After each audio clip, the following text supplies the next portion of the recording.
Hey guys, hope you're doing well. Let's get right into this 2022 recap podcast of this whole year. So now we're called the __ fam. I know, big news. Woo woo. You know, I didn't want to have that 0625 at the end. It's kind of like too much. I'd probably have to rebrand again because twag __ does not sound catchy. Does not sound like, I don't know, something like a name for a YouTuber. You know, like there's Mr. Beast, there's Impulsive, there's whatever the name is, right? Like Joe Rogan's podcast, like that's catchy. Like you just like that, you just get it off your tongue. It sounds smooth, it sounds right. But twag __ like the first of all, twag is like probably the worst thing to come off your tongue. Whatever.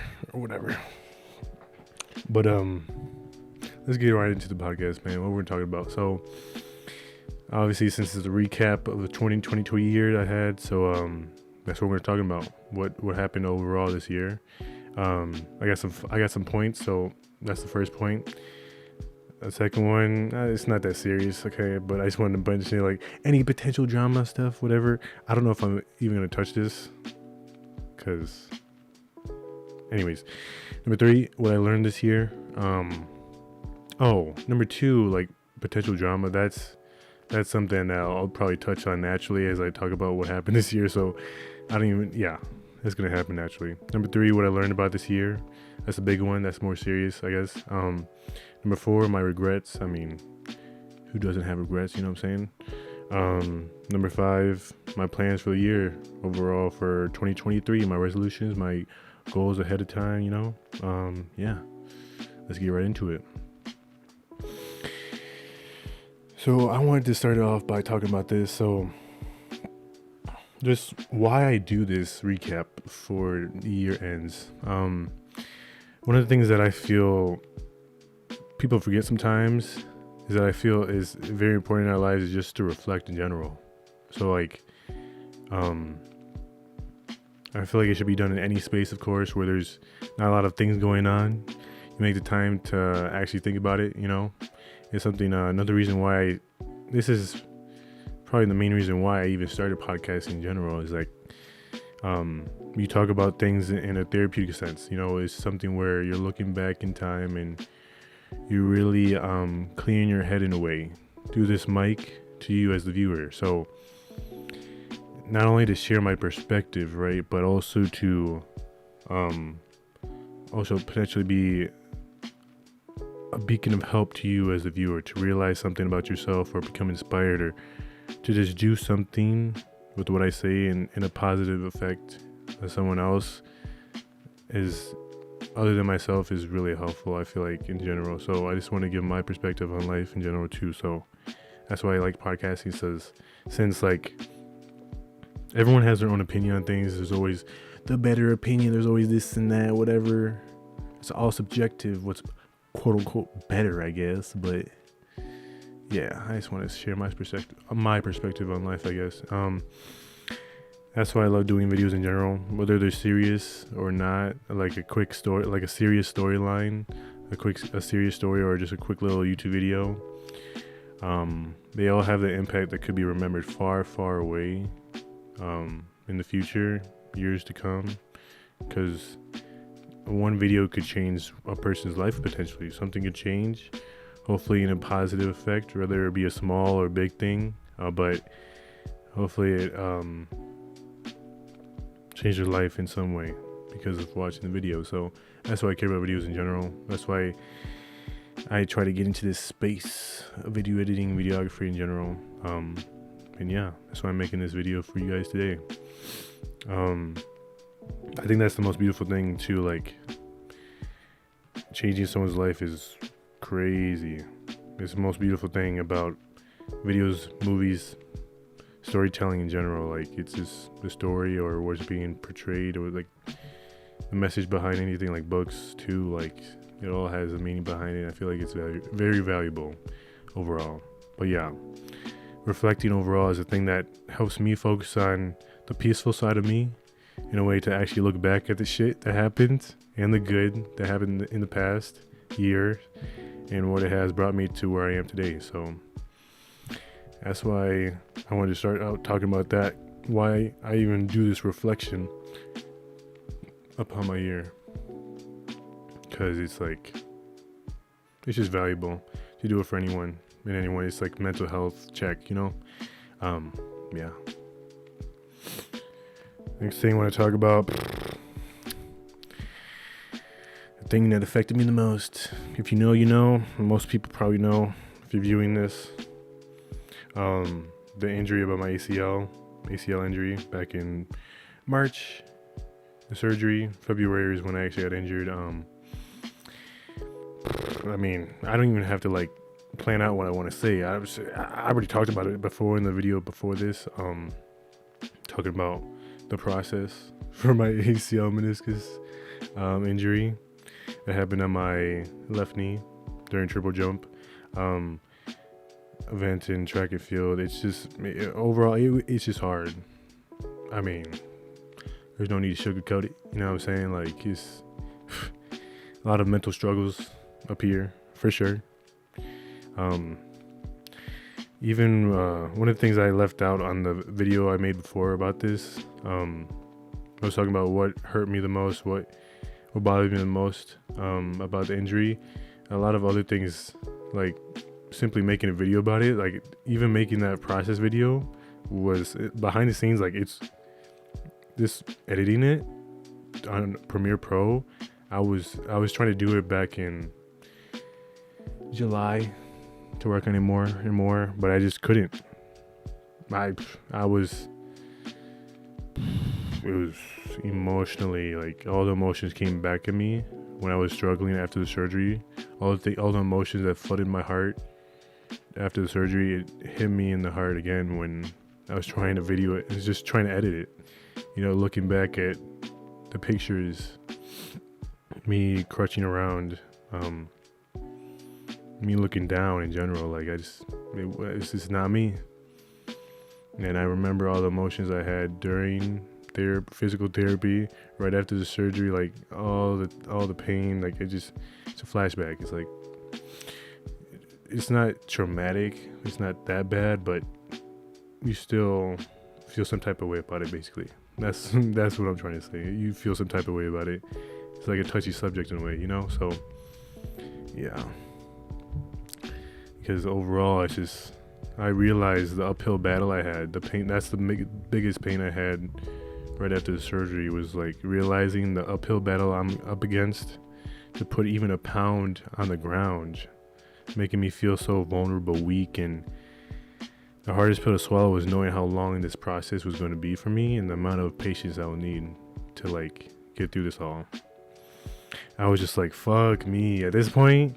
Jesus, man. Like, I was depressed for sure, to say the least. Okay, naturally. So I wasn't positive minded as I usually was, and the only thing helping me was, at the time, was just distractions, but also like taking deep breaths, knowing that this is all a temporary process and the progress will come, just not right now. Yeah, I don't want to get too much into ACL stuff because it's just like, it's a little bit sad. I don't want to talk about it. I don't, but I will if I have to. Okay, so there's not much pent up sadness anymore. It's all bye for the most part. Obviously, talking about it now, I still feel some type of way. Of course, I just don't need to get too crazy about it. But yeah, it was just, the main thing I was struggling with just video editing in it, and I was literally like crying. Like, it was tough. Let's just not get into it. But yeah, next thing I want to talk about was we getting spicy early. Talk about the experience of going out and drinking for the first time, starting this September. So when college started, the new year started, you know what I'm saying? Senior year, baby, senior year. You gotta hit senior year with the bang, you know what I'm saying? Hit it with a bang, baby. But So I mean, I could talk about a lot of things I learned by going to the bars I went to that are close to the college and everything, you know. But I don't want to talk about drama and stuff. But there are situations where like I'm just confused about girls and stuff. But we'll get into that. We'll get into that. But the main thing I want to talk about was just going out in general and drinking and stuff. I realize it's not really worth it overall. Drinking in general is just like, I mean, it's worse than smoking, right? I don't know. I don't know, bro. I'm just drinking is kind of wild, bro. Wild. No, it's everyone does it at some point, right? Whether a lot or little. It's unavoidable. I thought I could avoid it.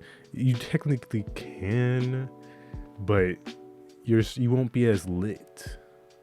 Which honestly, being lit or having fun is a whole like controversial thing in itself. Like being fun and lit, you can be sober and still be lit and fun. Like, don't get me wrong, you can still drink that Wawa, that water, that H2O without having to drink a sip of alcohol and still be fun as a person. So that should not be a stereotype or whatever. If you're not drinking, you're not fun or lit. Like, bitch, shut the fuck up.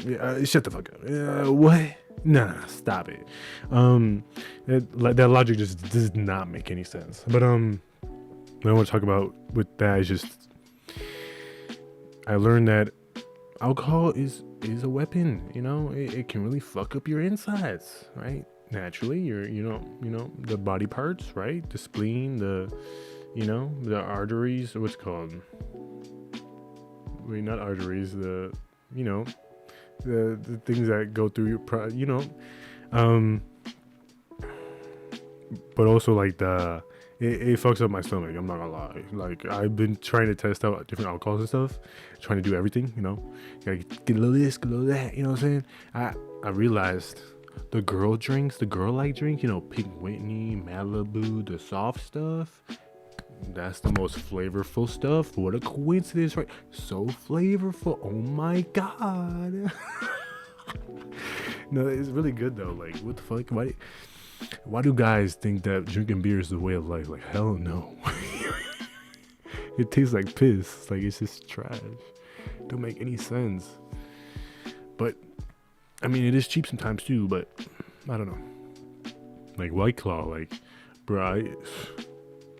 I was drinking a White Claw at a bar once. I saw one of my homies and he was like, "Hey, you drinking a pussy drink, boy? What you doing with that, my guy?" Like, bruh, you can't call me a pussy off of a drink. It's not that deep. It's not that deep. It's just a drink. What you gonna do about it? Like, what? You gonna take the drink out of my hand? No. What's the point of saying it? Maybe to create conversation. I don't know. It's interesting, but honestly, like drinking is, I think it should be a here and there thing, not often. Because if you do it often, your health is gonna definitely be affected for sure. I don't know exactly what is gonna be the worst thing that's gonna come up first. Probably fatigue, probably like sleepiness, probably like the basic stuff. of being a healthy human being, like healthy habits get destroyed first. So yeah, and I've only been doing it like every weekend or every other weekend, so not too often. I do have my breaks, but I don't do it every day or anything. Drinking is not like a thing I want to do all the time. I just do it just to do it and see how I feel about it. So like, for example, one weekend I was trying to get some Jaeger shots, and those things were whoa. That was like black acid. Holy, that was not fun because I threw up after. Tears after, but I was drinking a lot more than that the night anyways. So I was drinking way too much, and my stomach was terrible for like the next day or two. So no more Jaeger shots for me. So I just overall me going out was just an experimental thing. Seeing what I like, seeing what I don't like, seeing like the vibes at a bar, seeing what's good at a dancing type of bar. You know, I went to all types of bars. I went to the adult ones where there's a bunch of pool tables and just a bar.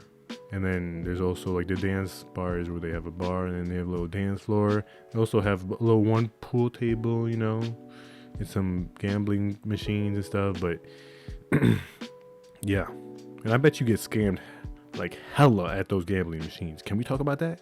Holy, I would never try that. Not test me with that bullshit. No. You won't pay me any money to be that gambling those slot machines at a bar. GG's, bruh. You're gonna lose money real quick. There's no point. There's no point. Yeah, it's probably worse than casino odds, honestly. You probably have better odds at a casino. Even though they're both supposed to make you lose money in the first place. Anyways, we're not gonna talk about gambling. Gambling is like, ugh. I don't even like that topic. It's just like, it's a good topic to talk about if it's something you love, like you train wrecks or something, dropping $1 million on slots for stake sponsorships and stuff. But nah, I'm too small of a creator in the first place to even consider gambling that seriously. I need that guap first. So anyways, yeah, gambling is cool and all. I try to do some sports bets, which were not worth it. There's one time I won, but ever since I'm a negative, baby. Negatives. If I lose one bet, the whole thing or whatever is gone. It's fucked. The system's fucked.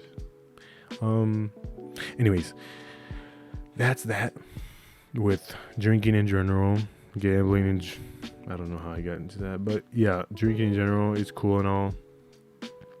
It's not my cup of tea that much, but if we're trying to have fun, let's have some fun. But the biggest thing I learned is that I need to limit myself. I need to limit my drinking in general. Like, I just need to slow it down a bit. You know what I'm saying? Because once you get 3 drinks in you, you should start slowing it down, you know? Yeah, I know girls a little different, you know, with drinking, you know? That's what I've learned. They're like 4 drinks or 4 shots. They're like, oh, fuck, I'm drunk, girl. Hell yeah. Let's get lit, bitch. Let me stop.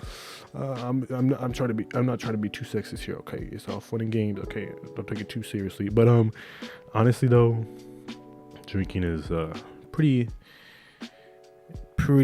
scary thing in general. You know, everyone reacts differently to it. I haven't blacked out yet. I haven't thrown up yet. I mean, I have thrown up like 2-3 times. That's it. Out of how many times have I drank in? Like maybe 16. I don't know. I don't keep count. It's a rough estimate. Probably less than 16, honestly. But I'm new to drinking in general. So this is my first year of like taking drinking seriously, even though I'm like, I've been of age since last year and I haven't touched alcohol when I got of age. So yeah. That's that. There's not much else to talk about that. It's just, drinking is crazy when you see girls drunk though. That's another thing that I want to touch on. Like, it's kind of scary. Like, girls be acting up like crazy. There's this one girl that, small little girl, you know, small, I don't even know, like half my height, damn near, okay, 5 foot something. And she walked up to me. She was blonde. It's like, hey, you look like a, what's it called? No, she was like, she walked up to me. Oh, so this white girl, she walked up to me out of nowhere. I was trying to get a drink at the bar, right? And she walked up to me and said, hey, you're fine as fuck. I want you to know that. And then she walked away. I was like, whoa. And I tried to get her name, and she said her name, but she was already farther away. She was already like 3-4 feet away, and she turned around and answered me. But I should have gotten her snap or something. I don't know. I was so in shock at that moment. Like, there was no girl that walked up to me randomly and said, hey, you're fine as fuck, or hey, you're cute as fuck, or hey, you're this or that. Like, the only compliments I get in person from a girl are like, hey, oh my god, oh, you're so tall, like, hey, you're so tall, or like, yo, what's your height, you're really tall, or some. bro. Like even moms do it, bro. Like, yo, what height are you, son? You look like my son is 6'5", 6 something.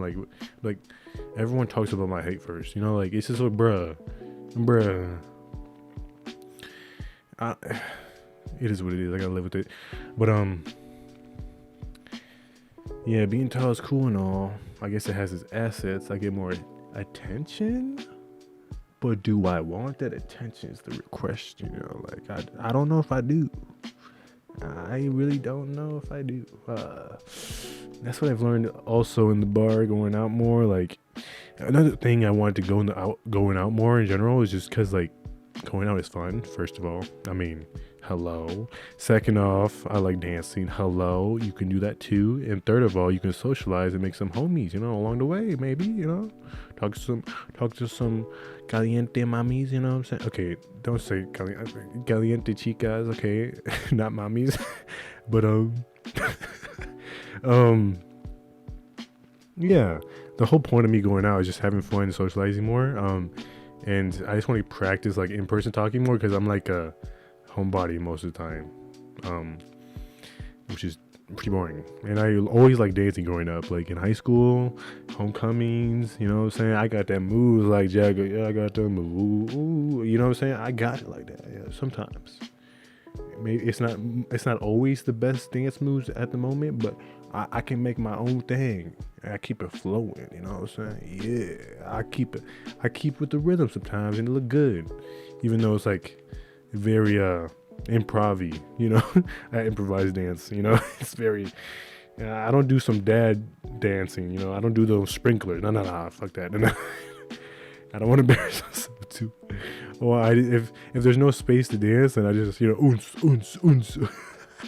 Act like it's a rave. Bro,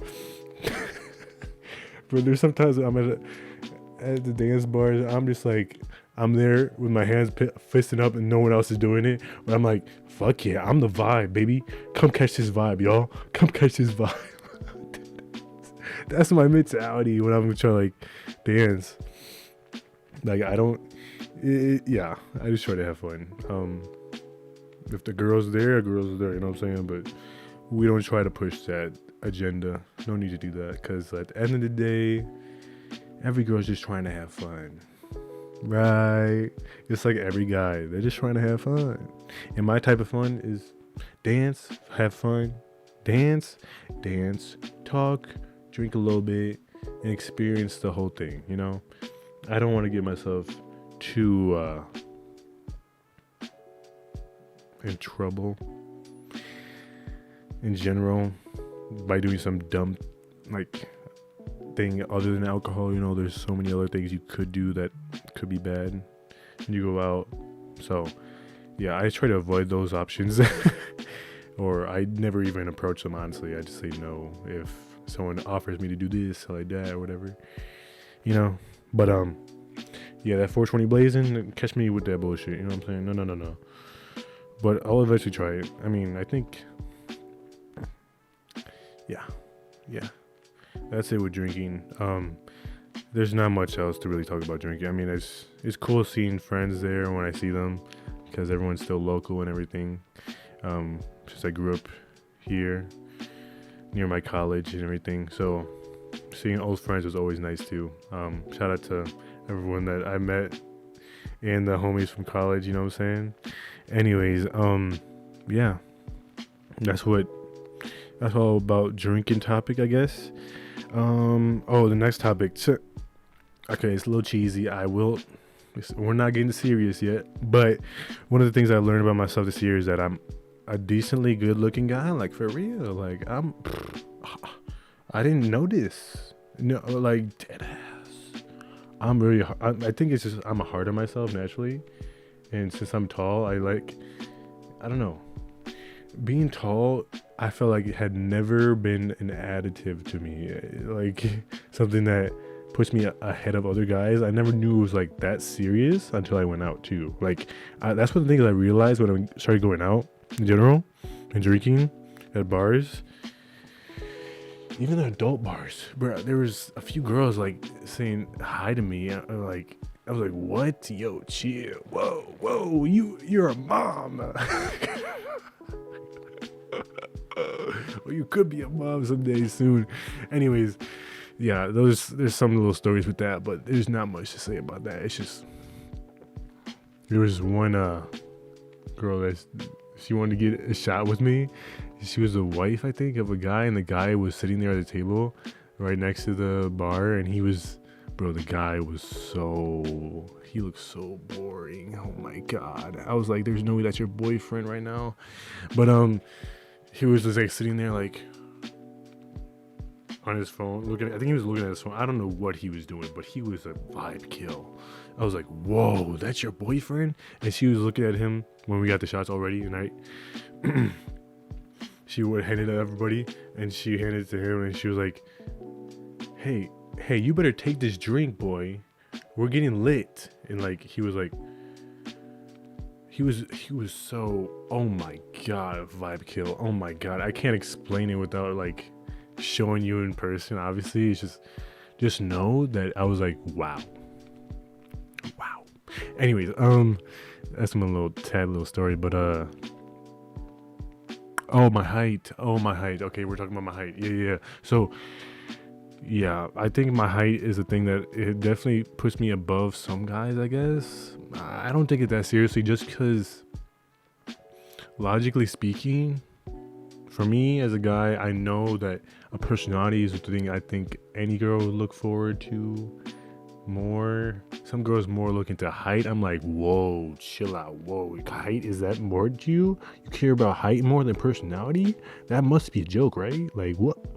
If I was a girl, I don't give a fuck about height. But I'm not a girl. I don't got her hormones and stuff. I don't understand her heart, her affection towards height. So yeah, that's the thing I just never understood growing up, and I still don't understand, even though I've realized it's an advantage in some way, because obviously you see me better. I do stand out just because of the height. But I guess you could see my face better. I don't know if that's another thing that matters, but I think these girls are just, in general, just attracted to height in some way. Yeah, so 6 foot above, I guess they care. But yeah, that's what I was talking about before, like me being decently good looking. I thought I was like a solid 5 out of 10. I'm gonna be honest. Never had much confidence, even though I'm 6'5", right? So, and now since I go out, I can now see why height matters, and yeah, I didn't really understand that now. But yeah, I never really thought I was a good-looking guy. I thought I was like a solid 5 out of 10, like mid, crazy. But yeah, that's the thing. I like gain my confidence in more a little bit by going out more, because girls be boosting my ego when they're drunk. Girls that are hyping me up when they're drunk. I love you, by the way. Hey, hey, even though you drunk, hey, you still tell me how you feel. Regardless of you being drunk, you still telling me how you feel, and that's what I fuck with. You know what I'm saying? They're being real. If they hate me, they'll show that too. They're just more emotional when they're drunk. I'm the same way. Let's not talk about me being drunk, though. Let's not talk about me being... I haven't seen myself bad yet, so I don't want to get there either. But I'm a little different when I'm drunk, too. So, but not as bad as girls. Height. Okay, so height, right? Not even height, overall confidence in how I look, right? That's where, like, it's always been weird for me. I already told you about this. Like, it's always been weird for me growing up. Never really had super confidence or anything growing up, except in sports. I mean, being tall as fuck and being actually fast growing up was nice. But when it comes to like being attractive, like, I've never been really confident. These past 2 years, though, I've been a little more confident for sure. I think this year in general, where like I changed my hairstyle to being way taller, this is me. You know what I'm saying? This is me, my personality. This is who I am. And I realized that this is way better this way. Yeah, this is way better this way, this style of hair. And I was trying to do like short twist. I probably got an image right here showing you. Yeah, I was thinking about doing that short twist, but I talked to a friend of mine. Starts with the A. She knows who she is. She's good with braids and stuff. And I asked her like, how long does a short twist last? And like she said, only up to like 4 weeks, and then you have to retwist them. I'm like, nah, I can't do that because I don't want to do the knot twist. I want to do like short twists that are loose, that are not knotted together with like a tie or something. So yeah. I was just trying to go for something that's not gonna last too long, and I'm just like, nah, I'm good, bro. I don't want to get. I'm the type of guy like I don't want to fuck with my hair for like months at least. Like I'm not that type of dude that cares about looking fresh, clean this, clean that in their hair. Like, nah, I don't think it's that big of a deal. If my future wifey thinks so, nah, she's not gonna be my wifey, bro. She's gonna accept me for who I am. That is more than just fucking hair. Hello. Anyways, yeah, I don't know why people care about hair as much as they do, to be quite frank. But it is what it is, I guess. It is what it is. But yeah. So now, out of a 10 score, if we're being like, kind of accurate, I think I'm around 6 or 7 still. 6 is probably too low, but like 7 for sure. A solid 7. Okay. Every person is so different about that though. That's why I don't like. I say it as a way like to give myself a measurement, like, but I think out of 10 it's kind of fucked up to say to anyone. Everyone's beautiful in their own way. It's just who's the eye of the beholder or whatever, right? But yeah, that's basically it. So I guess there's always that one. There's gonna be girls that think I'm ugly as fuck. Give me a 0, like a big ass 0. That's fine. I'm good with that. I understand. But and then there's some girls that give me 10s. I'm like, nah, chill out. Yeah, nah, chill the fuck out. Chill. That's cap. That's cap. Okay. Anyways, let's get right to the next topic. The next thing I want to talk about. I recently asked one of my friends what they thought about my podcast. Big homie. I was surprised that he said the podcast is actually a cool thing. I'm like, what? I'm guessing other people probably think the same thing. Podcasts are cool. But I always thought like podcasts are boring as fuck in general. Like, especially mine. What I talk about is like I talk about a lot of bullshit. I'm gonna be honest. It's a lot of bullshit. A lot of this and that. Hearsay here. Like, it's like some baby shit. It's not like very valuable information, sometimes it's like got some little nuggets here and there, but it's not nothing like Joe Rogan or like the bigger podcasts out there, that's why I like, is my podcast even worth listening to? But if you really fuck with me, I guess it is. Yeah, that's why I always had like that self-doubt in a way, like is this podcast even worth? But I'm just a talkative person, so I realized I'm gonna just do this just to do this for me and see where it goes, and I'm having fun with it still, so why not keep going? There's always something to talk about, right? But I don't want to like delve into every topic the world can offer, like politics. I don't want to get into that. Nah, excuse me. No, like religion. Nah, excuse me. Like, I don't want to talk about stuff that I think are boring. If I think it's boring, I'm probably not going to talk about it. I might touch on it and be like, blah, blah, blah, blah, blah, blah, blah, and then just like go on with it. I don't get into it, really. I just say my dry ass opinion about it, and that's it. I don't want to get into it. But yeah. So that's why I'm like worried about if this podcast is even worth listening to, if it gets anywhere. But I think at the end of the day, it's just me reflecting, me trying to grow, me trying to see where I grow in life and how I'm thinking, how I evolve, and how I think. You know what I'm saying? I think looking back at these videos could be interesting in the future. So that's why I keep doing this at least a year. If bare minimum I'm doing other things related to videos, I'm good with that. But for at least this channel, I want to at least make a podcast a year. Multiple podcasts is the goal, but we'll talk about goals at the end too.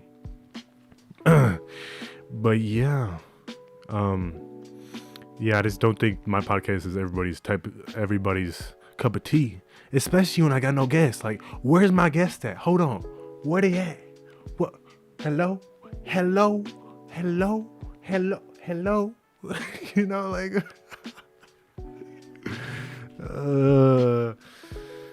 that's another thing I put in my goals. I had more guests in the future, but but yeah, that's basically what I thought about that. I was surprised that my friends actually think podcasts are cool, because podcasts can be very boring. I'm not gonna lie. Like, personally, like, I listen to certain podcasts, even like the ones I listen to the most are impulsive. I'm not gonna lie. I do like Logan Paul's shenanigans and stuff. I know it's crazy, it's bad, but Joe Rogan is probably like more everybody's cup of tea, but I don't listen to them. I don't listen to a lot of podcasts, so I just listen to impulsive just because I was messing with Logan Paul, and that's basically it. And Mike Malak is hilarious too. Mike Malak is a funny guy, so can't forget about that dude too. But yeah, that's basically it. Like, Mike Malak and Logan Paul were like the duo on that podcast, and like Mike Malak is like a perfect funny guy that's realistic as fuck and went through a lot of shit, and he's a very insightful dude, insightful guy too. Overall though, like, it's like some podcasts, and even in the podcasts I do listen to, Impulsive, I get bored in some episodes where I'm like, they're talking about the most logistical thing that I really do not care about. Like, it's like, whether it's a business or, if it's business, it's boring. Like, if they're not like goofing around and like trying to have fun, like, it's just boring to me.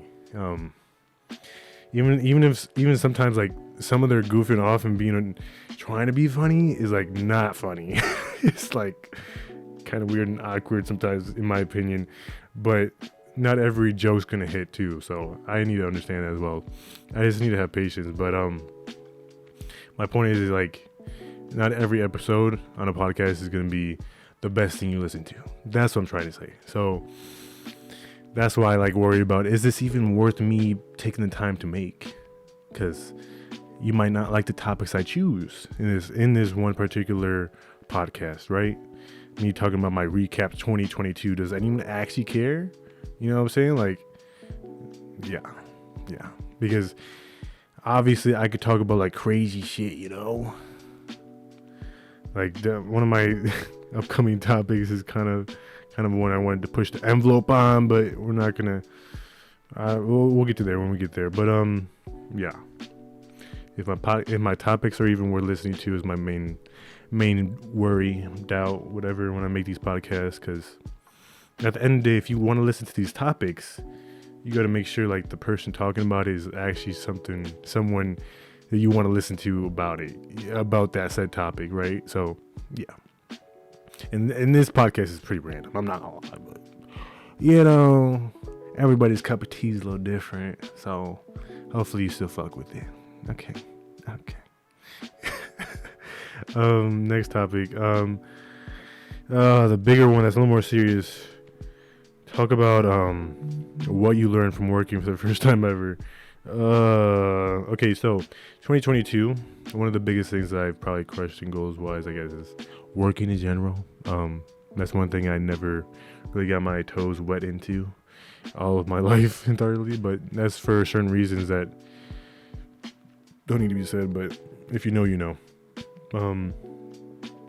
Yeah, this is the first year of me actually working somewhere, and it started out this summer, and one of the things I've learned is socializing and communication is what makes any job possible, and learning how to handle tough social interactions like a misunderstanding, a disagreement, a random conflict, body language, or whatever that could potentially create drama. You have to understand how to respond correctly to. So whether you're serving food to someone or working for someone to get a task done, communication is key, socializing is key in general, you know. It's a crazy place, because like one of the first jobs I had was my college job, working in an office setting, which is a lot more serious than expected, but I had to, like, you know, Not be quote unquote demotivated in a way, but also just like understanding that I have to go to their office, talk to the people I need to talk to get the progress I need to work. Like if I'm working on a project, right, I need to talk to here's whoever the expert is for this part of the project, and whoever needs to talk about this part of the project. So then it's all a team affiliated thing. And so yeah, just I learned that communication is key, and understanding what the project is really about, what I'm working on is the exact same thing. We're on the same agenda. We're we know what we gotta work on basically. So yeah, because that can get sticky sometimes.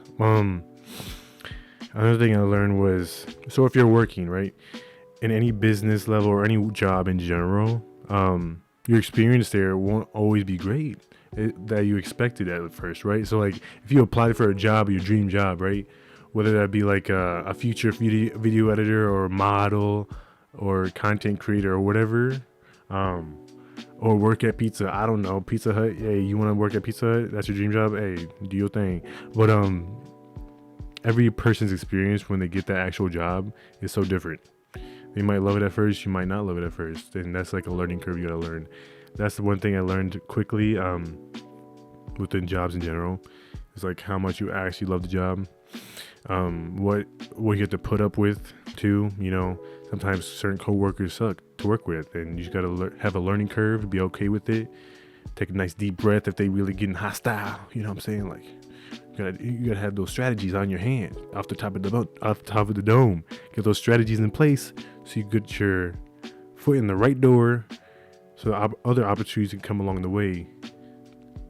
Because at the end of the day, if you can handle any type of job like environment, okay, not any type of environment. Let's be honest. We gotta keep it. We're not gonna be working at a China house, Chinese sweatshop. That's actually bad. But you know what I'm saying. Like, if you can handle certain environments best, then that'll carry on and make you a better person overall and in the working force. I feel like in general. That's what I'm trying to say. Yeah. So, me doing this marketing business, I guess you could say, marketing style of job, as my first one ever. This is very eye-opening to see what type of perspective you need to have in order to like portray a certain thing if you're making a video, right? So like my job title would be a student videographer, and that position is creating videos with the mindset that it's going to help highlight the college that I'm working for, right? And or whatever business I'm working for, because it's not just my first job was in the college environment, but it could literally connect to anything. Like if you're trying to promote yourself as a content creator, if you're trying to promote the NFL, the Adidas, whoever business, client, whatever, it's supposed to look good. It's supposed to be genuine. It's supposed to look as best as possible, and the perspective you have to have in order to plan these things, to make that video, to make that catchphrase, to make that sentence in the subtitles, or if you're trying to make a video and you're trying to talk, like you can plan all these things out. It's kind of crazy to the minor details. Like you can get really crazy with the details, and that's one of the things that I was surprised about. How much work you have to put in to get to that point. And there's always different levels to this too. Like there's the easy, there's the laziest level, there's the easy, there's medium, you're thinking way too much into it, but you're also being like probably at a very, very corporate high level tier, like Adidas, right? That's probably like a big brand that you want to make sure that if you're making a video for them or an advertisement, you gotta plan everything out. You gotta get the equipment, you gotta get the lighting, you gotta get the actors, actresses, you gotta get the clothing or whatever you're trying to promote. And you have to also think about what storyline you're trying to make with that too, and how that storyline is going to portray the product you're trying to represent or whatever thing you're trying to promote for the Adidas brand. And then you got to talk about what people you need for that task. The camera guy, the sound guy, the list goes on. The list goes on. There's a lot of things that go into just making a simple 30-second advertisement. and it's kind of wild. Okay, you know, that's one thing I learned this year is how much, not just thought, but like it all starts with the plan, and that plan can create a lot of things to go on and a lot of things happen, and I thought that was pretty cool. Yeah, like I said, the 30-second advertisement can literally take 2 to 4 days. And I just watched like a YouTube video. His name is John Carlos. I forget, John something. Okay, I'll probably put his YouTube somewhere on here. Yeah, like right here. Yeah, right there. Yeah, he was just like going after like the process of how to actually make this video, as he's a DP, a director of photography. That's his job description, and he's really good at it, obviously. And he was doing this 30-second advertisement for this train station. And it was crazy because it took like 2 to 4 days, and the days were like long days of shooting over and over again, getting the right lighting, making sure that the camera position was correct, making sure that highlighting the correct moment that the actors are doing in that said scene, what type of clothing. There's like so many things to think about, and I'm like, whoa, that's a whole different space I didn't know about. Okay, I just want to share with you all that. And one other thing I wanted to mention is that when you're going into a job, right, everything's gonna be sunshine and rainbows. So just knowing that every day, even though it's very nice to have like the set job you want to have in life, there's going to be hiccups along the way, and you have to be okay with that. You have to understand that there's going to be struggles, and it's nice to like prepare yourself for that, those what ifs, in a way, not just to add an extra layer of protection. So then you're not like, oh shoot, I got to get a new job. Or like, oh shoot, I don't think this is the passion I wanted to be into anymore. Like stuff like that. Because at the end of the day, you don't want to get disappointed about your day about your day at work today, or your realization that the product that you're working on broke down and failed after a month working on it, right? So always keep that in mind in a way. Just have that. Being okay with failure, or just not having the best situation at your job, is something that I feel like everyone has to keep in mind, right? The most unexpected stuff can happen, and you might not respond to it correctly at first. So being okay with that as well is like one of those. There's many like what if situations, right? I could mention, but just being prepared to like, no, not your job at your work is not going to be perfect every day. It's something that I feel like everyone should know, remind themselves about. So you'll have a happier day in general, happier day, happier week, happier month. You know what I'm saying? So yeah, because bullshit can occur at any time it may want to. So yeah, that's basically it. Okay. Let's talk about one of my pet peeves, bruh. Alright. So one of my next topic is one of my pet peeves. It's pretty I don't know.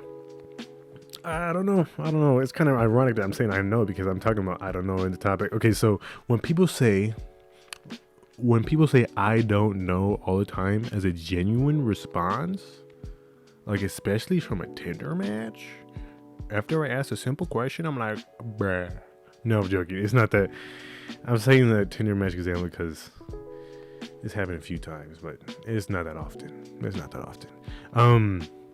But honestly, in any situation, if someone says I don't know as a genuine response, I get ticked off, bruh.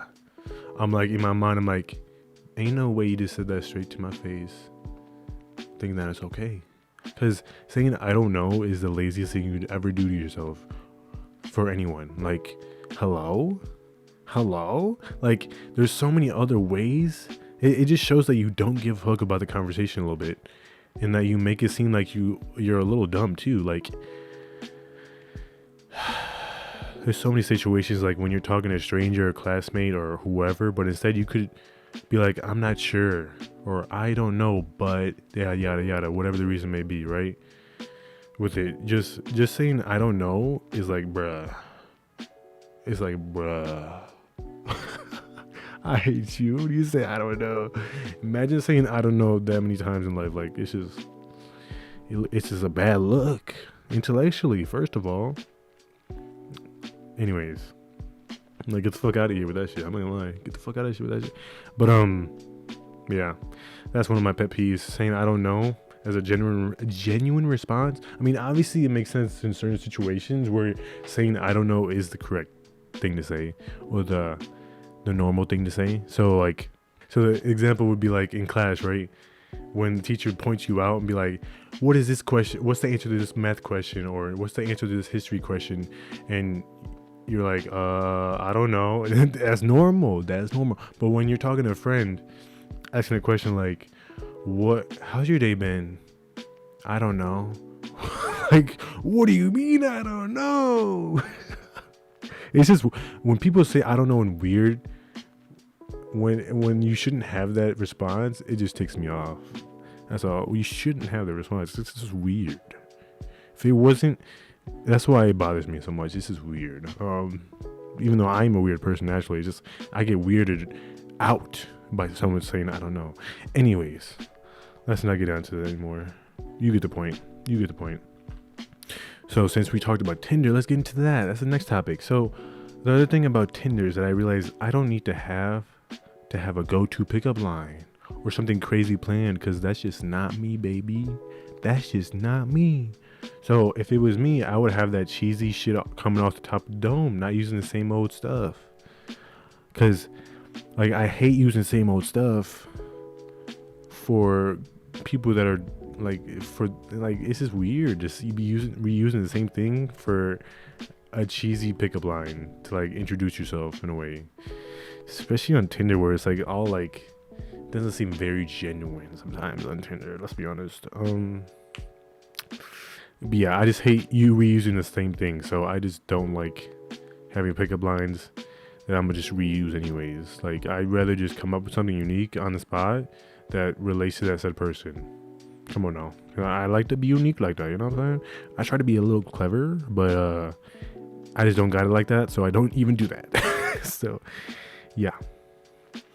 At the end of the day, though, so like saying "Hey yo" is my thing, right? And that's just who I am. That's why I like it. Shows me a little bit, you know. It shows my side of, if you can get what I'm trying to say, right? So, because in my opinion, like reusing a pickup line is like, disgusting, right?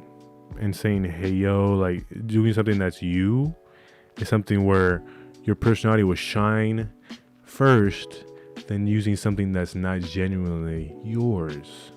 It's like putting makeup over something that could be beautiful in itself without makeup. You don't need to put extra effort into something that's already good enough. You know what I'm saying? Because like one of the things I hate when girls like mention that they care about pickup lines as the first thing they want to hear in like Tinder or wherever like you get picked up at a bar or whatever.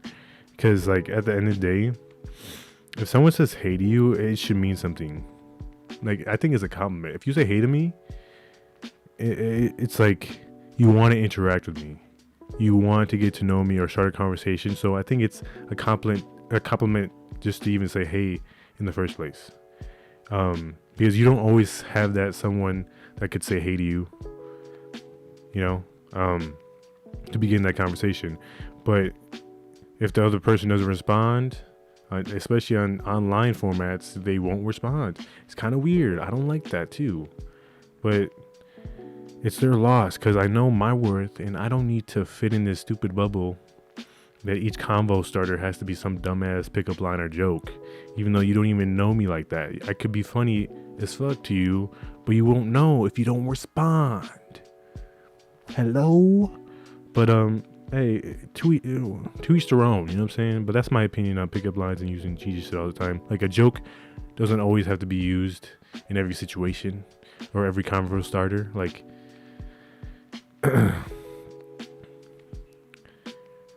I don't know. I'd rather be me than trying to be someone else. Is the overall premise of what I'm trying to say.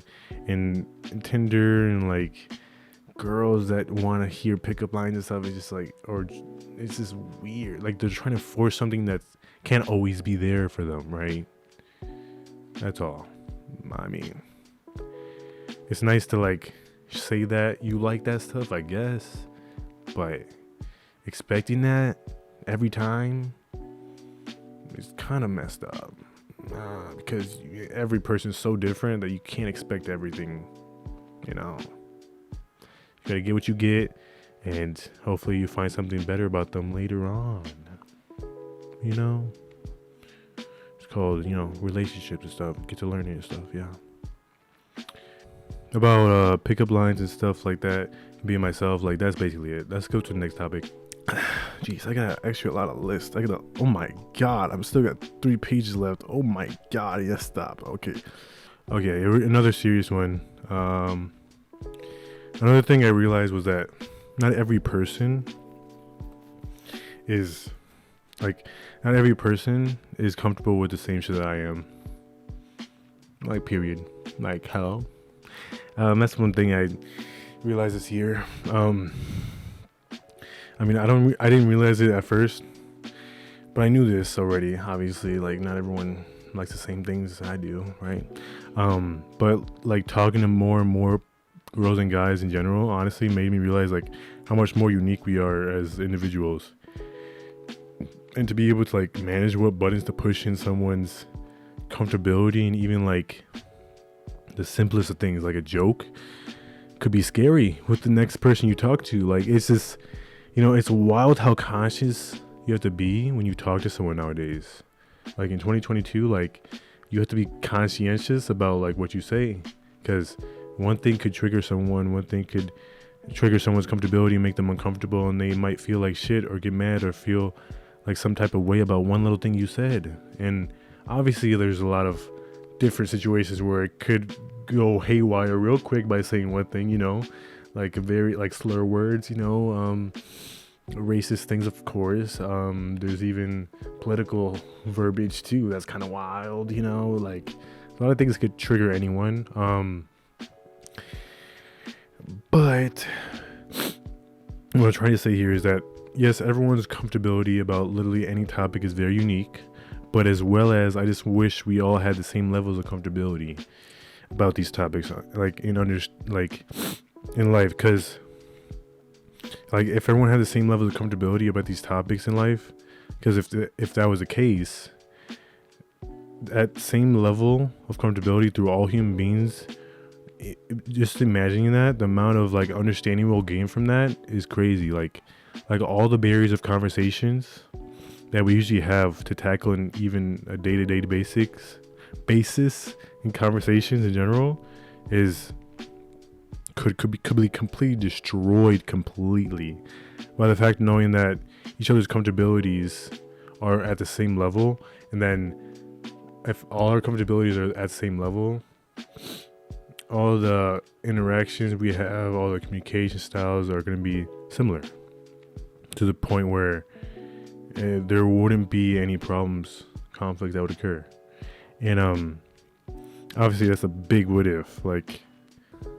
And I'm not even talking about like physical touch comfortability. So I'm talking like just talking to someone. Because I realize like talking is the biggest tool. So I have a little script of like what my thoughts are. So it like organizes everything. And I'm like trying to read that off. I'm like, what am I reading? But talking is like the biggest tool to not only gain understanding of what we want to do in life, but also it is the way of life. Like it's like it is the way of life, just talking in general. So being at a similar level of comfortability, just imagine how much we could achieve in this world. Like simply like that big what if would be crazy. There would be probably more peace in the world if I had to guess right off the bat. But yeah, it's usually a what if thought overall. It's crazy just how much we could like, if we could level the playing field when it comes to conversations. Like in the comfortabilities all matched up, so we all are comfortable talking about whatever, and like we would be able to talk more with any person and not have any problem, conflict, misunderstanding. I mean, obviously misunderstandings can happen regardless beyond just talking, because you can just mishear something, and that's just an ear thing, and that's a whole different thing. But yeah, just talking about comfortabilities when you're talking to someone is a big barrier in itself. So that's why I thought I had to feel like that's a big what if that actually could be destroyed. Comfortability in general could be like all honed to the same level in some way, same pedestal, so then we can all like conversate without having to worry about or doubting ourselves and like what we actually want to say about this or that, right? That's all. I think I got the point across. But next topic. Oh, this is a spicier one. Oh god. So I want to touch on some triple X topics, but I realize that's not the smartest thing to do, since I got a reputation to care about, especially in this world of video.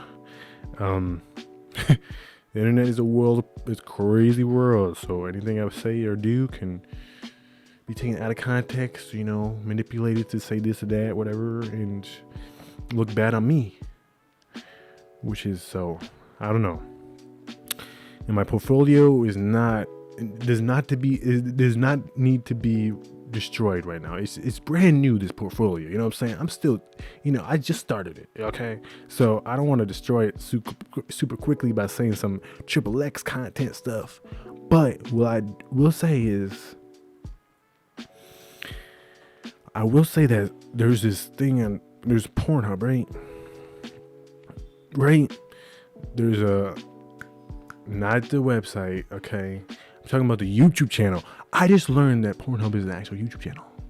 I'm like, what? Pornhub is a YouTube channel? Are you kidding me? What?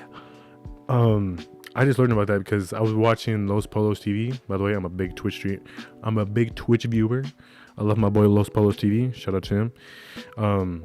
Sniper gang for life. Okay, Anyways,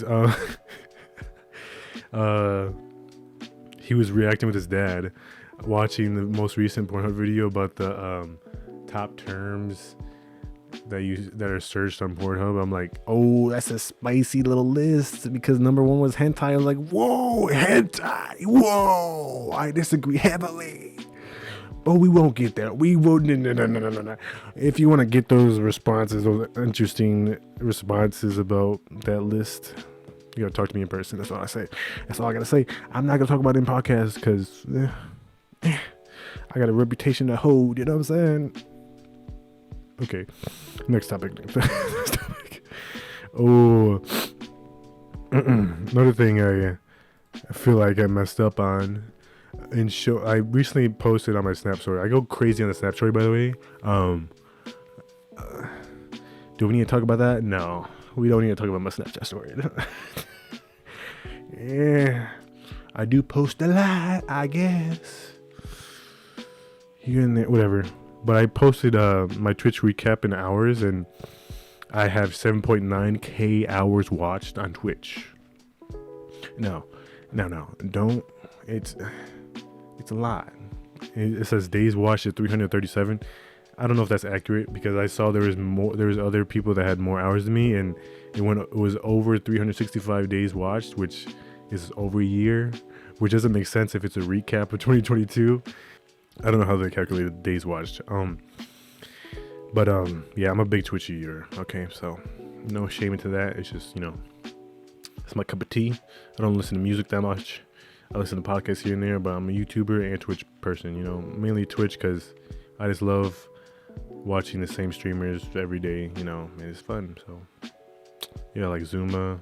I like Call of Duty and funny streamers that are IRL. So like I watch NMP LOL a lot. I watch a lot of Zuma because I love the competitive COD community, and Zuma's one of those big guys doing that a lot. If you don't know, you don't know. Okay, I'll just skip over to the next topic.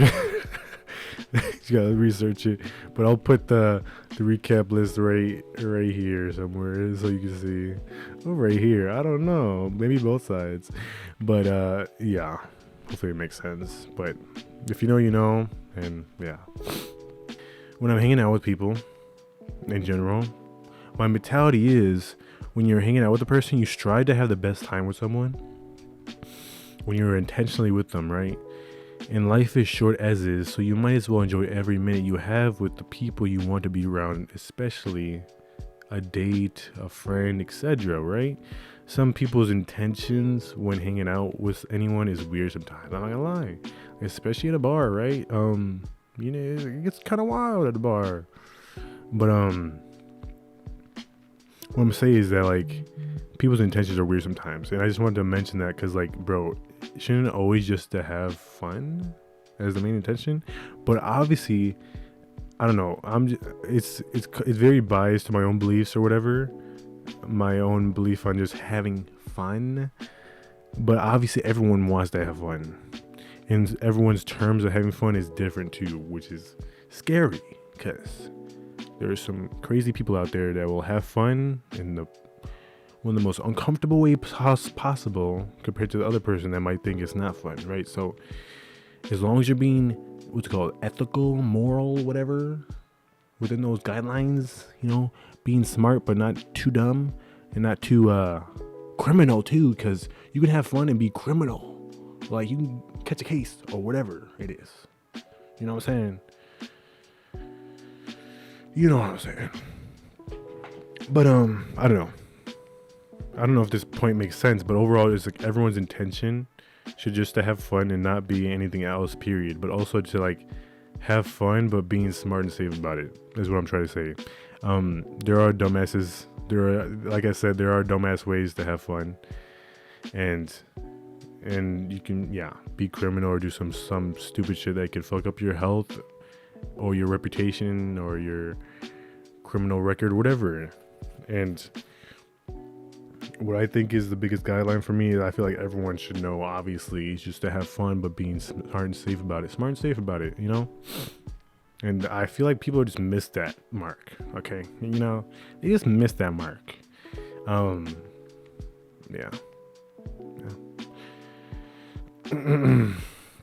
Like there's also like people just having fun that, in my opinion, is not fun. Like just standing around like drinking at a bar, that's so fun, bro. Like, nah, I gotta dance, bro. I'm a dancer. Hello.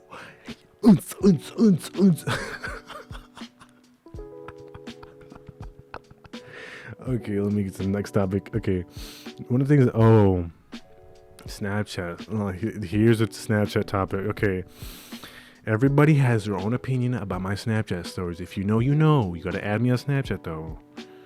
If you really want to know what my ad is, you gotta comment down below. Like the video, by the way, too.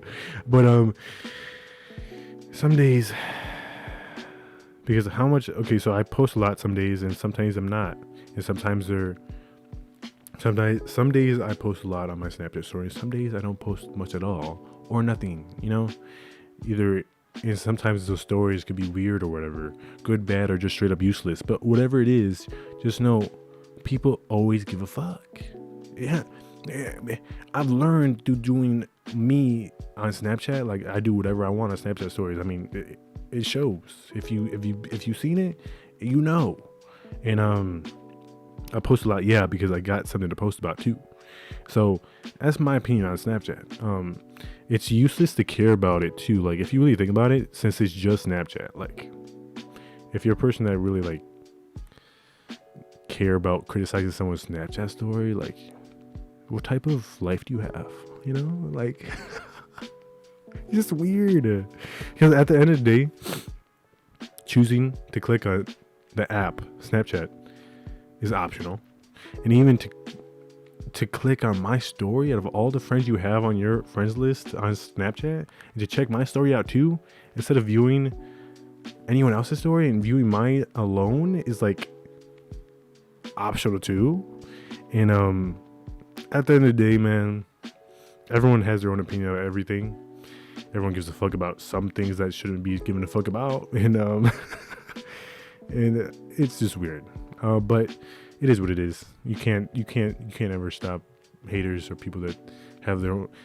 You can't stop people having their own opinion about something.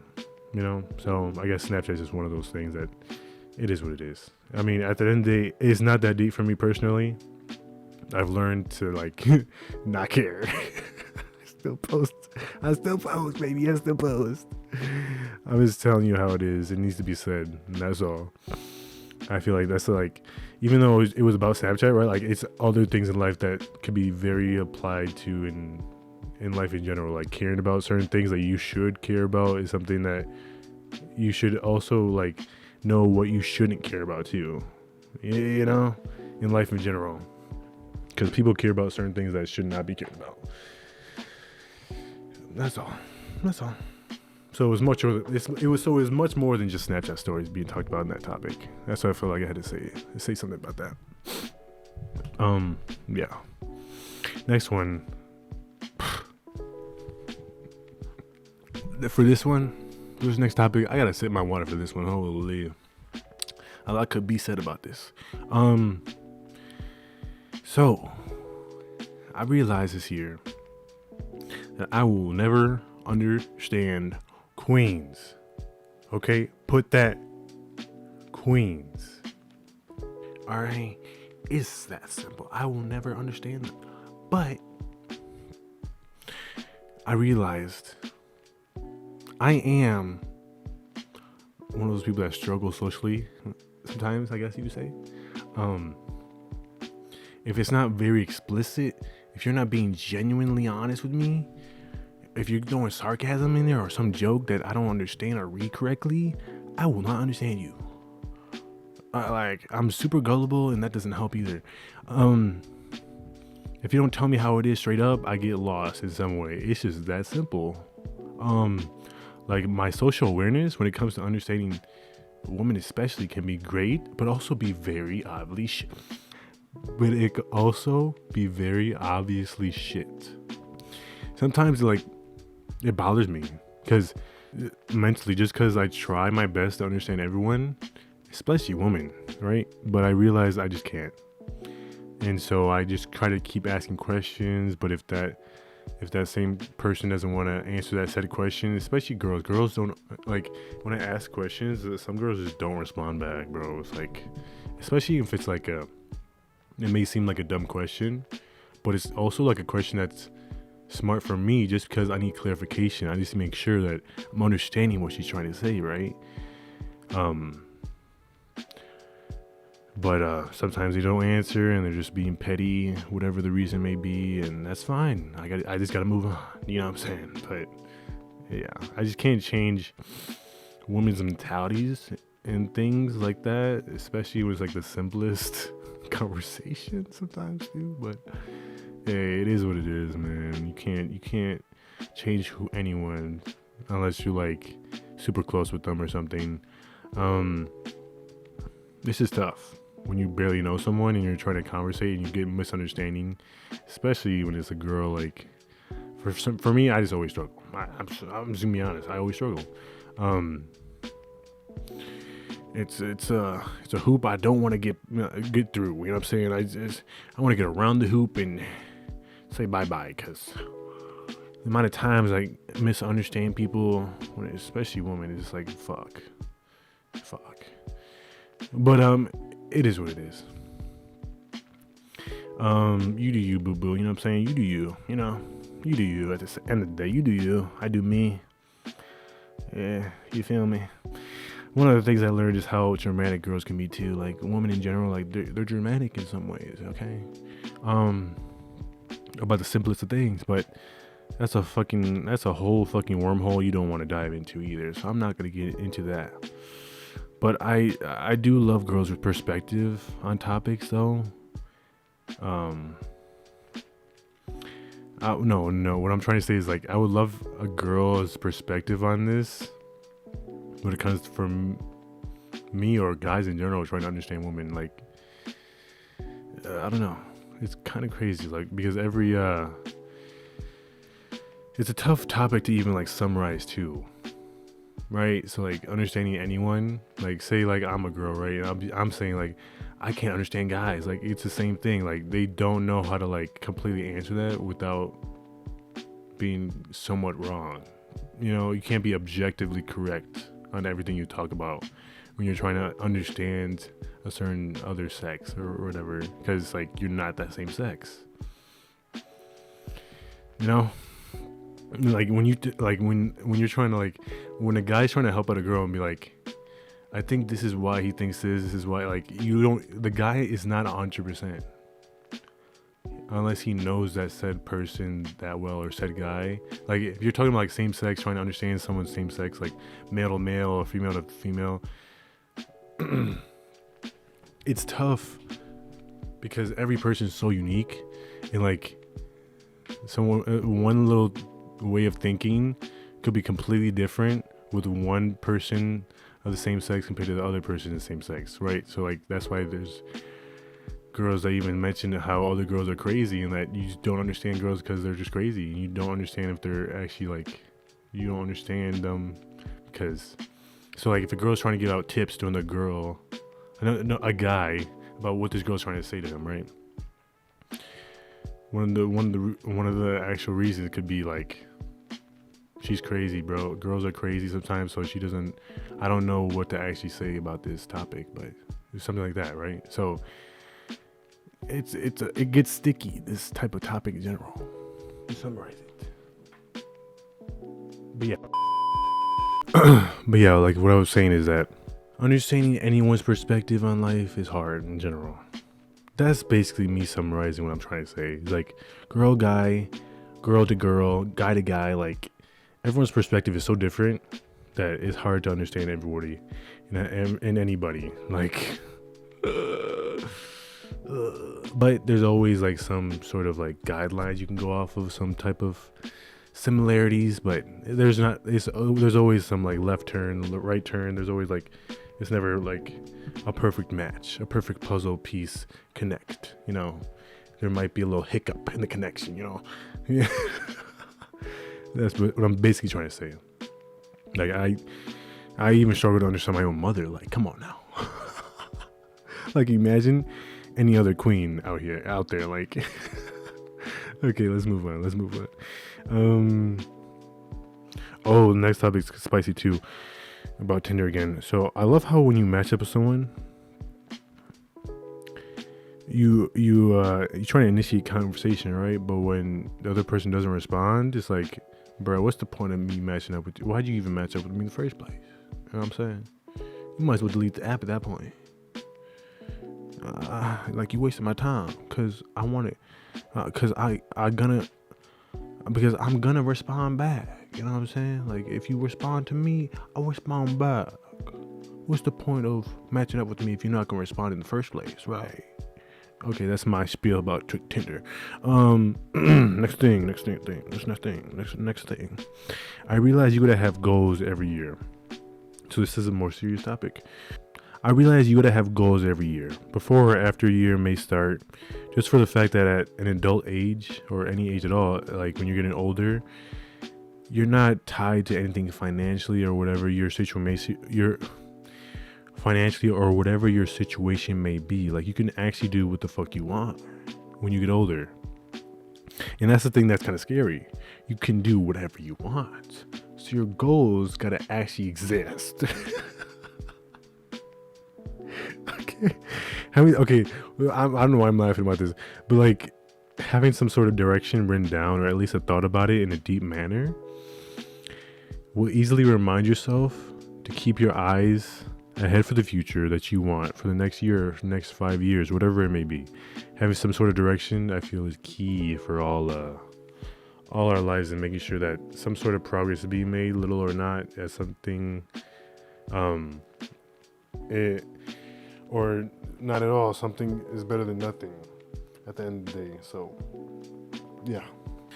Another thing I realized is that everybody thinks they know who I am. Like, there's always that, like, I think it goes beyond just people thinking they know me, right? It's gossip in general Gossip or hearsay is always misleading.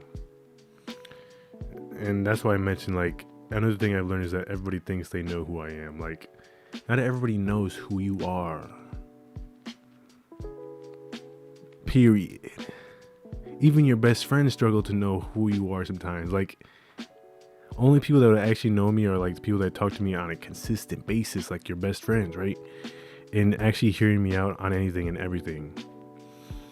Not just shutting me down. Like, that's not a friend, you know? Saying someone is weird is okay, sure, but do you actually take the time to hang out with that said person for some food or some place, or just chill with them, and then you honestly don't know shit about them as a person? That's all. Like, if you don't hang out with someone for a long period of time, whether it be like 30 minutes here, an hour there, 30 minutes there, like, you don't really know them. Like, you can say you do, but not everyone's the same in every environment too. So, like, for me, I'm a lot more chill when I get back home, right? When I'm with my homies and stuff, I try to be funny and stuff, try to be extra and weird. But like, when I'm back home, I'm not that extra. I'm pretty chill. I like to do my thing, you know what I'm saying? And people just don't understand that. Like, certain environments create certain, like, levels of interaction and, like, levels of pushing boundaries of who you want to represent as a person, who you want to become, or where you want to represent yourself as a person. And I feel like people don't understand that level of, like, do you actually understand that said person? If you make fun of them, or you say, if you give someone labels, like, do you genuinely understand that you will be wrong? You could be wrong, you know? Like, there's always like that weird. There's always that quote unquote bullying word, weird. Weird is like one of those big words that everyone uses nowadays to, like, hurt someone, or just, like, label someone that seems strange, right? You can say that about anybody, right? But just saying weird in general is, like, so misleading, because not everyone is weird. They may be just out of the ordinary on certain things, certain topics, or, like, little things that you thought that might have been weird. But overall, are they a weird person? Probably not, you know? Probably not. Overall, most people are not weird unless, like, it's something they show 24/7, or, like, majority of the day when you interact with them. So, yeah. Oh, so since I'm talking about weird topic, the next one I wanted to mention was that if I made anyone feel weird this year, I'm sorry, okay? It's not my intention, okay? I try not to do that, but it's inevitable sometimes, you know? That's how I am sometimes. I don't know, I'm weird. I have some weird habits, I feel like. Like, sometimes I look at people longer than I should be looking at them, you know? Like, it's weird. It's weird. But, that's just who I am as a person. So, like, I'm trying to, like, cut off all the weird habits, but, like, I feel like there's so many that I just don't recognize that are actually weird, that I don't even know if I'm hitting the right ones, you know? Like, this, I sound weird even talking about this, but at least I'm trying, right? So, like, the thing is, if you're quote unquote named as the weird person, right? You have to identify what are those weird habits, or what are those weird things that they're talking about. Because if you don't identify them, then you can't fix the mistakes. Those little things that people think that are weird, as fast as possible. And then you got to learn from them. Maybe say sorry too, if it's really bothering someone, right? And move on, honestly. That's it. Like,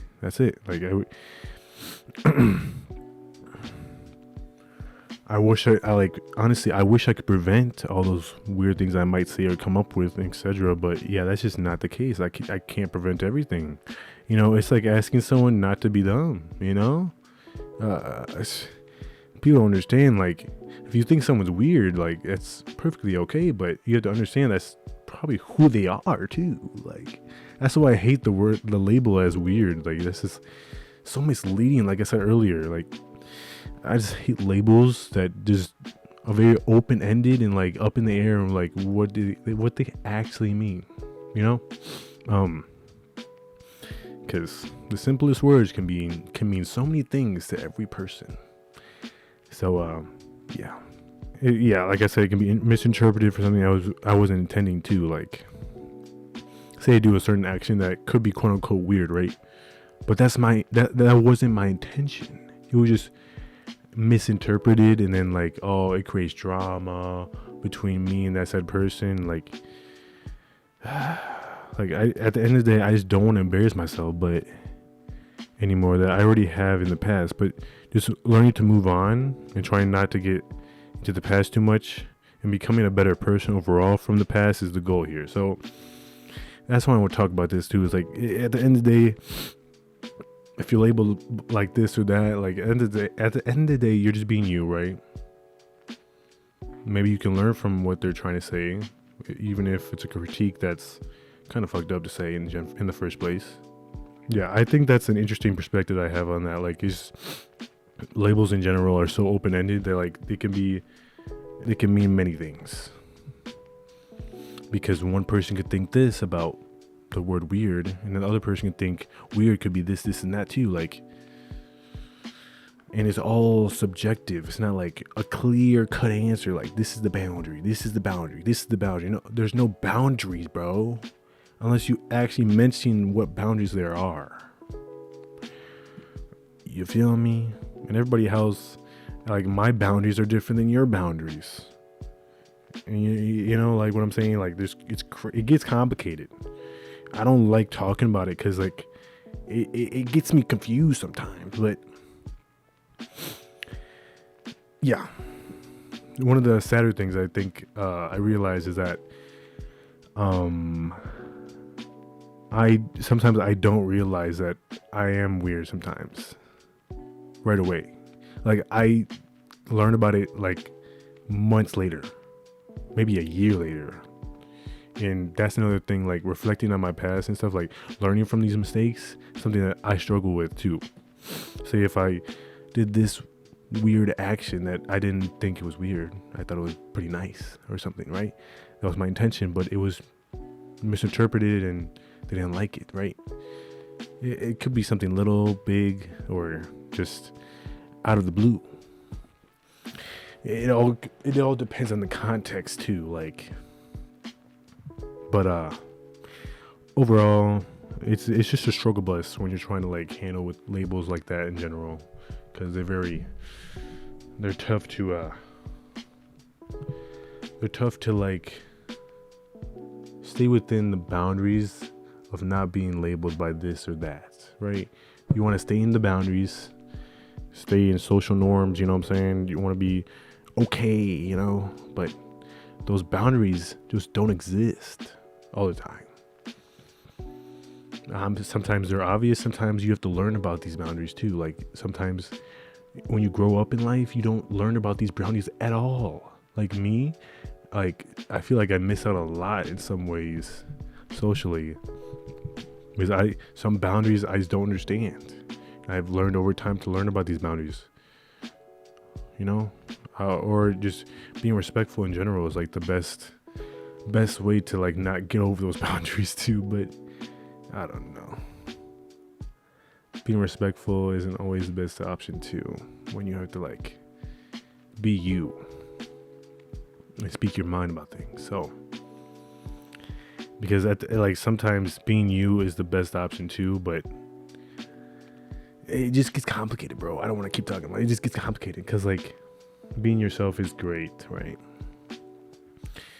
But that's when the labels can come in, because like a certain joke could be misinterpreted, a certain comment could be misinterpreted and then be called weird, and then you cross the boundary somehow when you thought you weren't. Like, it's fucked. That's why I feel like communication is key. Like, if we didn't have to worry about like these labels and communication boundaries, barriers and stuff, if we understood each other, like like we all had the same comfortabilities about talking about stuff, like I said earlier, I feel like it would help alleviate a lot of conflicts, a lot of misunderstandings. But I don't know. I'm talking shit, bro. I'm talking shit. Okay. I'm talking shit. Like I said before, it's just at the end of the day, though, regardless of any label, like I started out with weird, like at least I'm trying my best to be aware of it and just trying to grow overall from my mistakes, right? So whether they be weird at the time or not, it is what it is.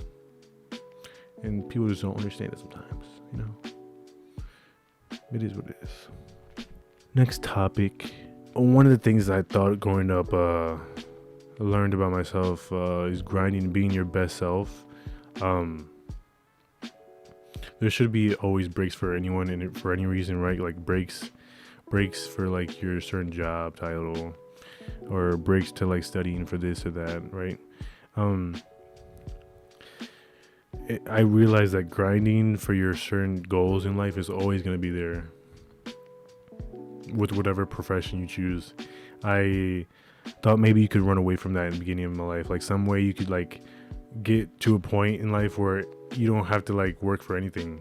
It doesn't, for anyone and anybody, like I always want the easiest way out, or just or choose the laziest path in life possible towards success, even though I work pretty hard in sports or whatever.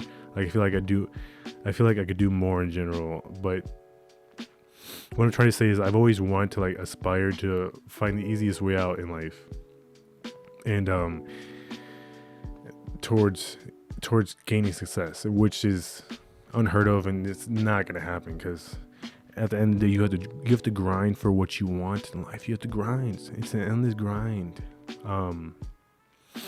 Sometimes it comes quicker to others than expected, but as long as you're grinding, you might get there soon, you know. Learning to, like, what I'm trying to say is like to add on to that, it's just you have to learn to embrace that grind and begin to look back just a little bit about like your grind progression alongside it. So like, for example, like going for a whole week to the gym every day, at least once, or something like a diet or a skill you want to gain in a job or a side hustle or whatever, right? Looking back at your progress in general, I feel like is another important element to like making sure that your grind isn't pointless to you, right? You're making sure your direction is in the same way, aligned with what you want to talk about. I mean, what you want to do in life in general. Because there's gonna be so many other factors that come along the way when you're trying to like work on anything in life. So that's why I feel like putting little progress notes, realizing your progress is huge. Is huge. Because it makes you know how much more growth you could grow the next week or the next day or the next month or whatever it is, right? So each progression could be taken up even further, and then your goals would be that even. So in general, your goals would be that even closer, because you're going up the ladder with your progression, up the ladder, and your goals might be achieved very soon along the way.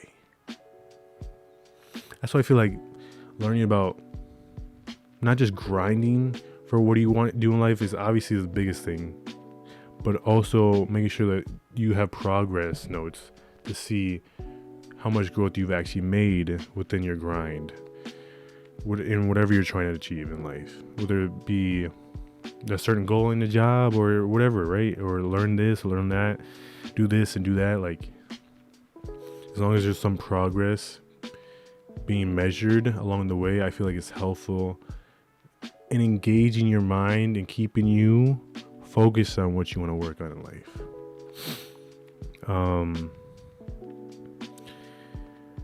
Like, for example, for me, I want to keep working on video editing. I realized that like it's gonna be a longer process than expected. I thought it was gonna be easy. I can become a YouTube editor. No, I can learn everything through YouTube. I mean, yeah, but you have to have a lot of other things that can get you to that next level, that next step into your career, that gets you to the next job that might be bigger and better, and then next position to get to the next opportunity that might be better than that. Like, there's levels to this shit. Just like in life in general, like, grinding can be endless, but what type of steps along the way do you want to take to gain more and more progress along the way?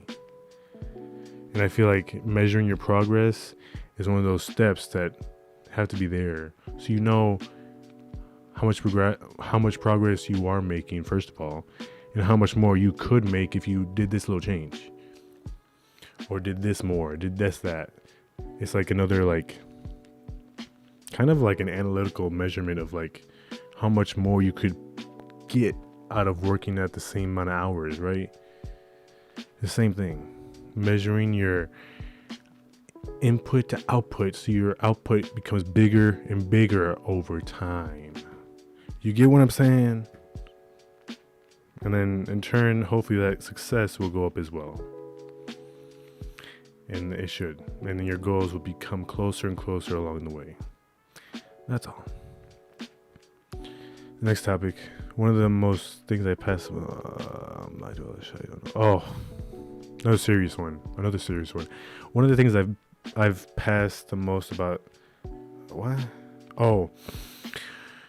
Another serious one. Okay. One of the things I've been kind of mad that I've learned in life is how much I don't know about life in general. Like, all the shit that I don't know, I'm just blind to in life. I just hate that. I just don't know a lot of things, and I'm blind to it.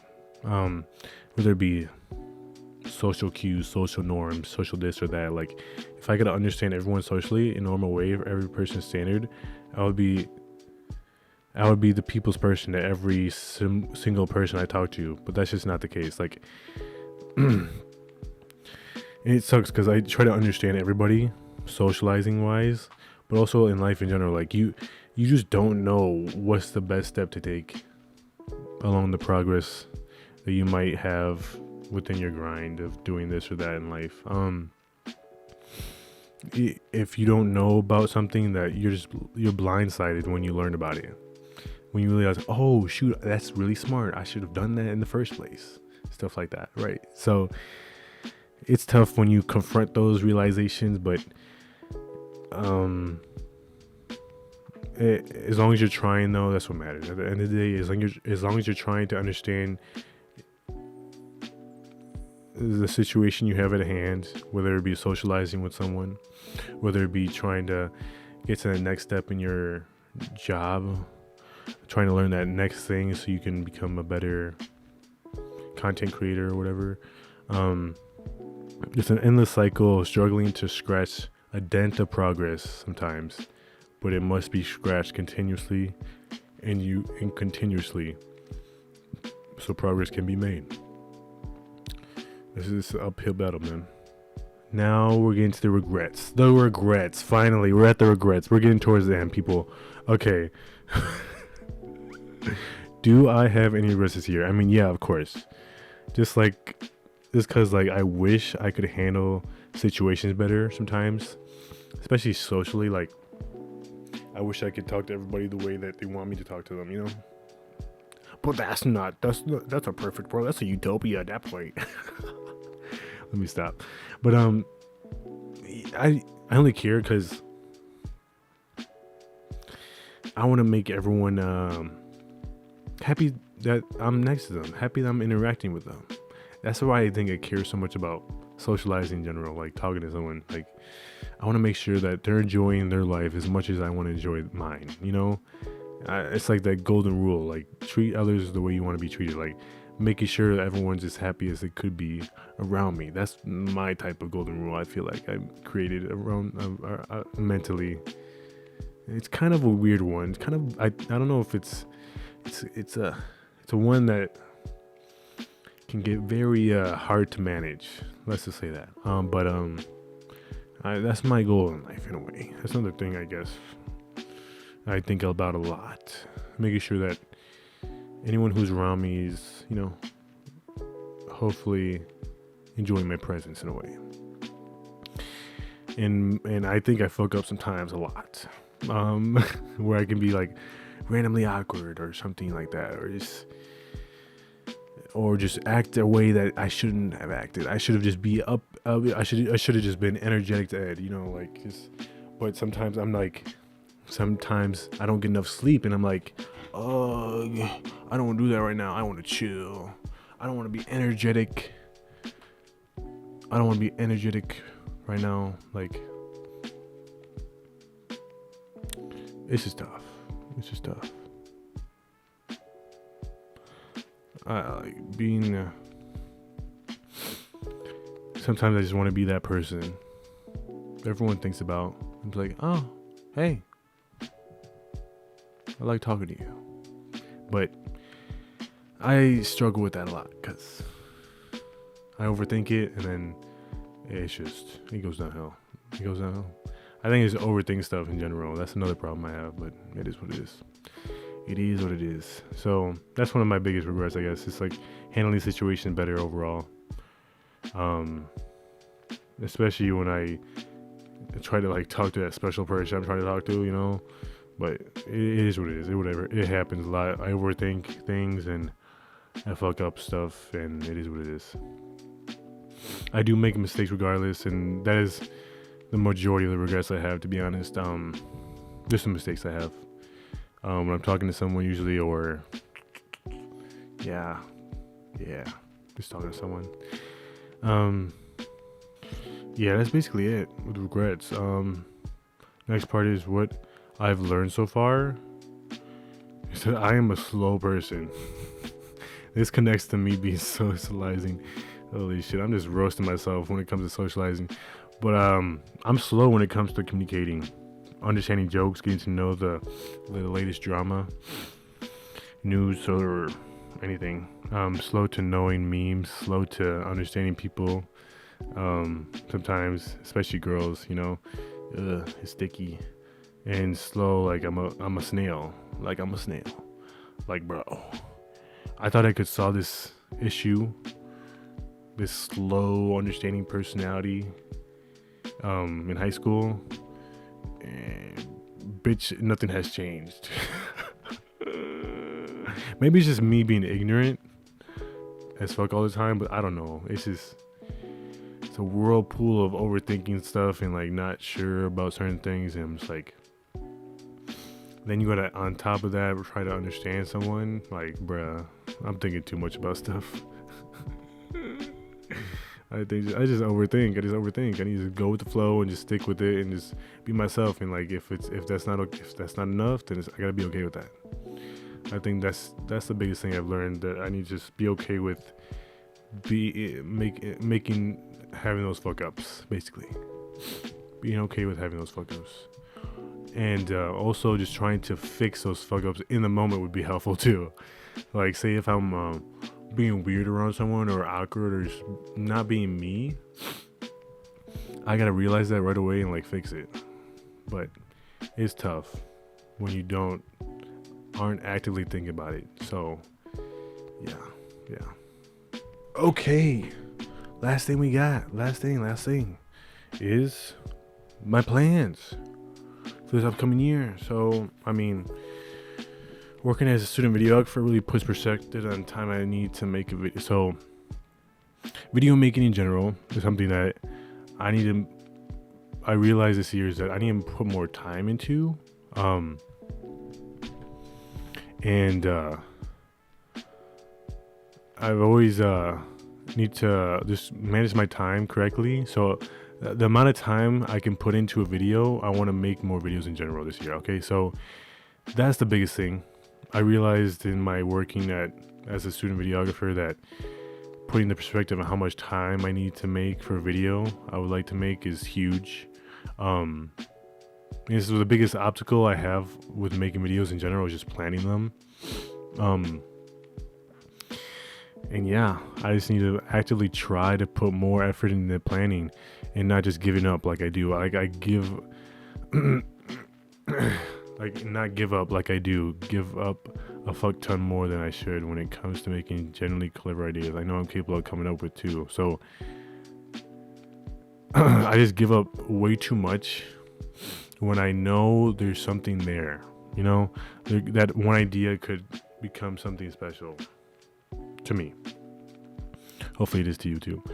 But yeah, just making more videos in general, but taking them more seriously this time. Not like just making a reaction video. You know, like I just want to make meaningful videos for this channel, and something that's always valuable for the viewer to like learn something insightful. You know, have an impact in your life in some way. You know, yeah, that's my. I don't know if it doesn't always have to have an impact. It could be just a vibe. You know. Yeah, I just want to make something that's valuable in some way, especially at this point in my life where like I don't want to just be funny, right? Like that's a cheesy thing to say, but I just don't want to be funny. Like it's just, and being funny naturally is what I want to be, and I don't want to force trying to be like a funny YouTube channel or something. Like I just want to be as genuinely me as possible. And that's one of the toughest things to do in camera, but that's the type of direction I want to have, and creating videos that mean something to me, storyline wise. The biggest block that I care about the most when it comes to me making videos nowadays. Yeah, do more podcasts with friends, just invite people more in general. That's one thing I definitely want to do this year, upcoming year in 2023. Another thing was create a niche for myself in the channel. So like have a certain type of videos that I expect you as a viewer to expect too from me. Not just some random shit, you know. Have some sort of direction. What videos I want to make as well will help a lot with ideas too. Obviously it's a double-edged sword in a way where like you want to make more videos that are niche to this channel, right? Making more honed in to like expectations for the viewer, but also having ideas outside of that niche is hard too. Like you don't have that much flexibility if you don't have a lot of ideas within that niche you choose. So yeah. Don't expect too much of the future. The future is a very scary place. Only reason why I mention this is because like goals back in 2022 were good ones, obviously, but none of them came to life except like the overall ones where I'm just like talking about towards like the overall goals are just me working harder in general. I feel like it's one that I've hit on the head from last year, but everything else, like making more videos in general, that did not happen. That happened a lot less. The biggest hump within this past year was obviously like the injury I had, but also that realizing that it's like my last year in college too. It's like I don't want to leave the fun atmosphere of college in a way. The next thing I want to work on is the biggest thing. I just want to keep pushing myself, whether it be small or big. As long as progress is being made, I'm happy, and if I'm not, then I just have to figure it out then. Yeah. Another thing was do more yoga. I mean, taking care of your body in general is like one of the biggest things, and I feel like yoga is one of those things that help, like functionality wise, mentally too, other than just the physical side. And yeah, explore more is one of the other ideas I had for this. Another goal for 2023: explore more. Just be me in a smarter way that doesn't make me look too bad, because I do that sometimes easily. Just being me and explore more. And last thing is more learning than wasting time watching other people's content. So that connects with just making more videos in general. Just more learning about how to make my content in the channel better overall, instead of watching other people's stuff. To start realizing what I love in creating my own content would help with that as well. So yeah. Hey, that's it. That's my plans. That's the podcast. That's the recap of 2022. Hopefully 2023 is a great year. Obviously, every year should be great in all our lives in some way. Even though mine in 2022 kind of sucked in a way with this injury, it's fine. It's life.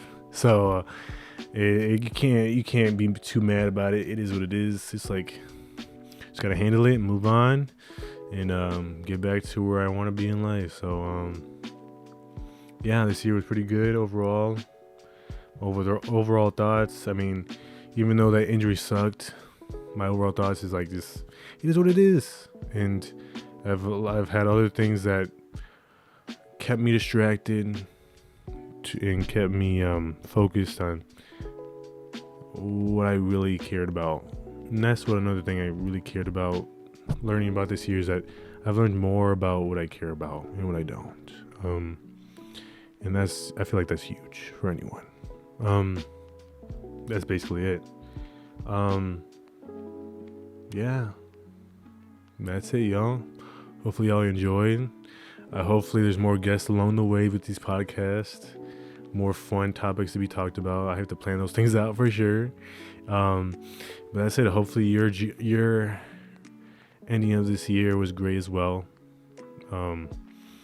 Let's head off 2023 with a bang. Okay, it doesn't have to be with a bang. It could be just subtle, chill, and just with a good step forward to where you want to be in life. So every little piece of progress can be accounted for. So working on something is better than working on nothing. So let's get to work this year, 2023. Let's go. Peace. Twag fam. Have a good ass New Year. See you next time.